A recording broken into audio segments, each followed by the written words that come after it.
अस्सलाम वालेकुम नाजरीन, मैं हूं इब्रार फयाज। अपने यूट्यूब चैनल पर आपको खुशामदीद कहूँगा। उम्मीद करता हूं आप सब खैरियत से होंगे। सबसे पहले आपसे दरख्वास्त है कि चैनल को सब्सक्राइब कर लें और बेल आइकन का बटन जरूर प्रेस कर लें।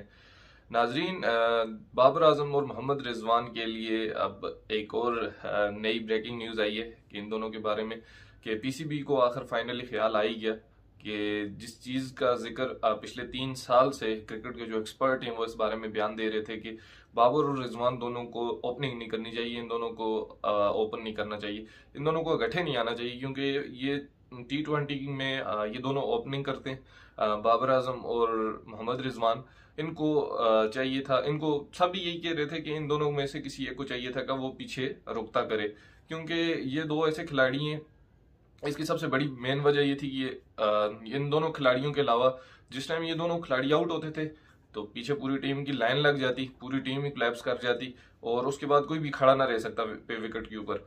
और दूसरा सबसे बड़ी बात ये थी कि जितने भी क्रिकेट के एक्सपर्ट थे या जितने भी मॉडर्न क्रिकेट है उसमें सबसे ज्यादा जो T20 क्रिकेट है उसमें तो खास करके सबसे पहले आपका जो पावर प्ले होता है उसमें आपको सबसे बड़ा फायदा उठाना होता है। आपको उस टाइम अपना जो स्ट्राइक रेट होता है उसको बढ़ाना पड़ता है। लेकिन बाबर और रिजवान दोनों ऐसे खिलाड़ी हैं जिनको स्टार्ट लेने में काफी थोड़ा सा टाइम लगता है। ये कम से कम 1-2 ओवर, कम से कम दोनों खिलाड़ी 2 से 3 ओवर का विकेट के ऊपर स्टे करते, उसके बाद इनका बल्ला चलता है। लेकिन आप पावर प्ले में अगर ऐसे खिलाड़ियों को अगर भेज देते हैं तो ये आपके लिए मुश्किल पैदा कर देते हैं। मुश्किल इस तरीके से कर देते हैं कि आपका स्ट्राइक रेट पहले ही कम हो जाता है और खुदा न खास्ता इनमें से कोई खिलाड़ी आउट हो गया, इन दोनों में से जिस टाइम ये आउट होते हैं तो पीछे पूरी टीम की लाइन लग जाती थी। और लाइन लगने का ये होता था कि पाकिस्तान का रन भी थोड़ा ही रह जाता था और वो कोई बड़ा रन भी ना कर पाते, और अगर चेज कर रहे होते तो उसको चेज भी ना कर सकते थे, क्योंकि ऑटोमेटिकली उनके ऊपर प्रेशर आ जाता। पावर प्ले में ये बेहतर ना परफॉर्म कर सकते तो आगे दूसरे खिलाड़ी तो उनसे तो कोई उम्मीद होती नहीं थी। ये दो खिलाड़ी थे जिनके ऊपर उम्मीद होती थी पूरी पीसीबी को या पूरी पाकिस्तान क्रिकेट के जितने भी फैंस हैं, बाबर आजम और मोहम्मद रिजवान से। अब ये इनको ख्याल आया और इन्होंने अब इस चीज का फैसला किया है कि बाबर आजम और मोहम्मद रिजवान की जोड़ी को तोड़ना चाहिए। ख्याल तो आया लेकिन बड़ी देर कर दी मेहरबान आते आते। तो अब इस तरह होगा कि बाबर आजम आएंगे वन डाउन, जो अपनी उनकी पोजीशन है, क्योंकि इन दोनों में से बाबर आजम को चाहिए था कि वो स्टार्ट में जिस टाइम तक वो कैप्टन थे, कैप्टन का काम ही होता है कि वो हमेशा मुश्किल मुश्किल टाइम अपने ऊपर लेता है कि जिस टाइम टीम मुश्किल में शिकार होती है तो वो उस टाइम आके खड़ा रहता है। लेकिन बाबर आजम स्टार्ट में ही अगर आ जाते थे तो वो आउट हो जाते थे, फिर पूरी टीम की लाइन ही लग जाती थी, टीम के ऊपर ऑलरेडी प्रेशर बन जाता था। अब ऐसा किया है कि पीसीबी ने आगे जो T20 वर्ल्ड कप आ रहा है या न्यूजीलैंड के साथ जो सीरीज आ रही है पाकिस्तान की, उसकी तैयारी के हवाले से इन्होंने स्टेटमेंट दी है कि बाबर आजम और मोहम्मद रिजवान को अब ओपनिंग नहीं करने देंगे।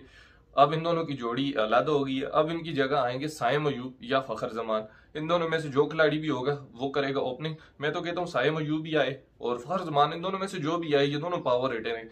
इन दोनों की जो स्ट्राइक रेट है वो इंतहाई ज्यादा जबरदस्त है। इनको चाहिए था कि इनको स्टार्ट में ही इसी तरफ या तो बाबर आजम जिस टाइम खेल रहे थे या मोहम्मद रिजवान, उनके साथ फखर जमान होते थे उस टाइम, तो उनको चाहिए था कि उस टाइम पे फखर जमान को ओपनिंग करवाते, साथ मोहम्मद रिजवान को भेजते या बाबर आजम, इन दोनों में से जो भी आ सकता था।